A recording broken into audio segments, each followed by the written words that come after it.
சமூக நீதி காவலர்கள் கலைஞர் ஐயா சவுண்டு கிட்டும்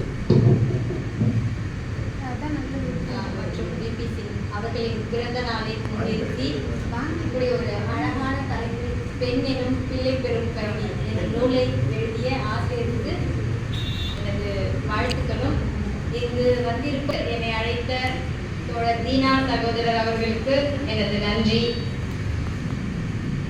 கலைஞருக்காக ஒரு சிறு கவிதை எழுதியிருந்தேன், அதை வாசிக்கிறேன். முத்தமிழ் அறிஞருக்கு பிறந்த நாள் வாழ்த்து மடல். உறவாகி நின்ற தாத்தனுக்கு ஒரு பேத்தியின் நன்றி மடல்.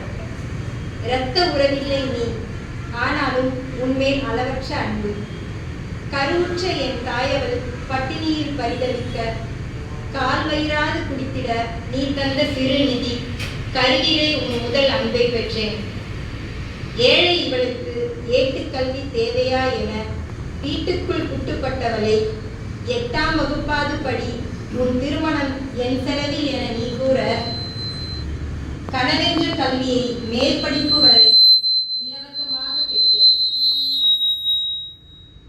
தேவதை போல் ஒரு மூத்தவள் கனவுகளோடு இல்லறம் புக, கட்டியவனுக்கு என்ன கலைப்போ கல்லறையில் உறங்கி விட்டான். வெடித்த பருத்தியின் சிதறிய பஞ்சை போல் நொடிந்து போன அவள் நெஞ்சம் பூவிழந்து பொட்டிழந்தவள். பேரில் கூட பொட்டில்லை விதவையானவளை கைம்பெண் என்று அழைத்து இரு பொட்டிட்டாய். மறுமணம் செய்யம்மா என்று மறுவாழ்வு திட்டம் வகுத்தாய். உன் அன்பில் மெய் சிலிர்த்தேன். மற்றொருத்தி மகன் மகளென்று மாறி நின்ற தருணம் ஊர் தூற்றி கொடும் பெயரிட்டது. கரி ஏந்தியவள் கொலை செய்யவா தற்கொலை செய்யவா என தடுமாறி நின்றாள்.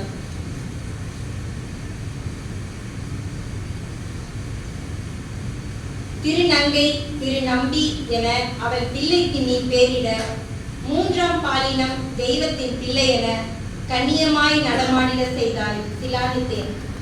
பெற்றவர் சொத்தில் தான் மட்டும் வாழ விரட்டி அடித்த சகோதரனை ஓடவிட்டு, இரு கண்களுக்கும் பார்வை சமம் போல் இரு பாலருக்கும் சரிபாகம் என்றாய் வியந்தேன். பெண் அவள் கரு சுமந்து உயிர் உருவாக்க மட்டுமா, நாட்டை கட்டு உருவாக்கு என்று அரசு பணியில் இடம் தந்தாய். அரசவையிலும் இடம் அளித்தாய். சட்டம் பேசி அவளை நசுக்காதே.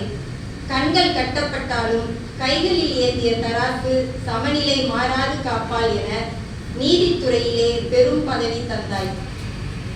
குழுவாக பார்த்த மகளிரை குழுவாக இணைத்து சுய தொழிற்பயிற்சி தந்து பெண்ணவளை நிதி அதிபராய் தொழில் அதிபராய் ஆக்கினாய். கைத்தறி துணை கொண்டு காலம் தள்ளும் முதியவள் கூட இறுதி காலம் பசியின்றி வாழ புது திட்டம் வகுத்தாய். பெற்றவனுக்கு பெண் பிள்ளை மேல் எப்போதும் பாசம்தான். நீ பெறாத மகளுக்கும் மகளின் மகளுக்கும் பிறப்பு முதல் இறப்பு வரை நீ தந்த பாசம், நீ அளித்த உரிமைகளுக்கு எல்லை இல்லை. அத்தனைக்கும் நன்றி உரையேன். மாறாத உன் அன்பை என் தலைமுறை எல்லாம் மறந்திடாது உரைப்பேன். இது கடந்த வருடம் நான் எழுதுறது. இப்போ வீணா சொன்னாங்கன்னு சும்மா அவசரமா எழுதினேன் தெரியுது. போன வருஷம் ஒரு பேத்தியா எழுதினேன். இந்த தடவை மகளாக நினைத்து தன் அணங்குகளின் அடைக்கலமானவன், திட்டங்கள் பல போட்டு அவளை கரை சேர்ப்பவன். இங்கும் ஒரு தந்தை பல திட்டம் போடுகிறார். அந்த தந்தையை பற்றிய மழலை அவள் உயிர் பேண உணவினை ஊட்டுபவன். மதிய உணவு திட்டம்.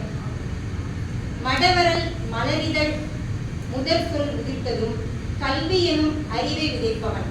இலவச கல்வி திட்டம். நங்கை அவள் சிறகு விரித்திட பறந்திட கற்றுத்தரும் ஆசான், பணியிடத்தில் இடஒதுக்கீடு.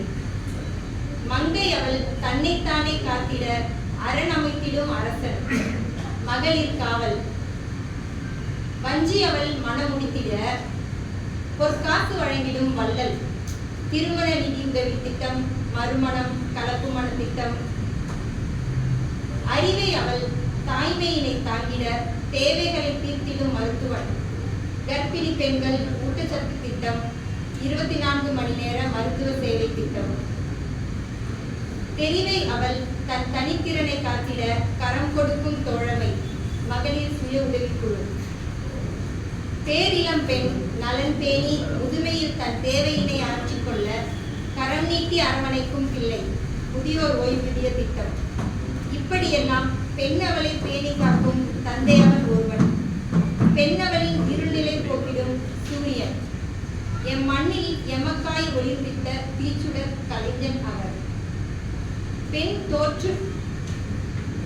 தோற்ற பொழிவில் பெருமை பேசி காட்சி பொருளாய் அவளை பதுமையாக்கி பதுக்கிடாமல் கல்வியில், வீட்டில், சமூகத்தில், தொழில் புரட்சியில், அரசியலிலும் அவள் தன் கால்தடம் பதித்திட பாதைகளில் மறைந்திருந்த முட்களை நீக்கி திட்டங்கள் எனும் சுகமெத்தைகளை இட்டு வீர நடையில் வெற்றி வாகை சுடிட செய்திட்ட புரட்சி நாயகன் என் கலைஞர். விரல் வலிக்க இவர் வடித்த கவிதை எல்லாம் தமிழன் மனவலியும் நீக்கியதே. சாதி மதம் கடந்த சமத்துவ வரிகள் எல்லாம் தமிழன் வாழ்வில் புதுமணம் கண்டதே. இவர் தீண்டியதெல்லாம் தென்றல் அல்ல பகைமை தீயே. தென்றலாய் இருப்பார் என ஏமாந்தே பணிந்தது அத்தீயே. இவர் தம் சுடர்மிகு கொள்கையாலே அடிமையாய் தாழ்த்தப்பட்டோர் இருள் விளக்கும் சூரியனாய் ஒளிர்ந்தாரே. சிறைக்கூண்டில் சிக்கிய போதும் தமிழன் அடிமை சிறை விளக்கி சிறகுகளை விரித்திட மூட விலங்கை உடைத்திட்ட மூன்றே. உன் நா ஆசையில் கட்டுப்படாததும் உன் பேனா ஆசையில் மண்டியிட்டது. ஆண்டு கடந்தால் முதிர்ந்து போகும் இளமையே, தலைமுறை கடந்தும் மாறாதது உன் பெருமையே.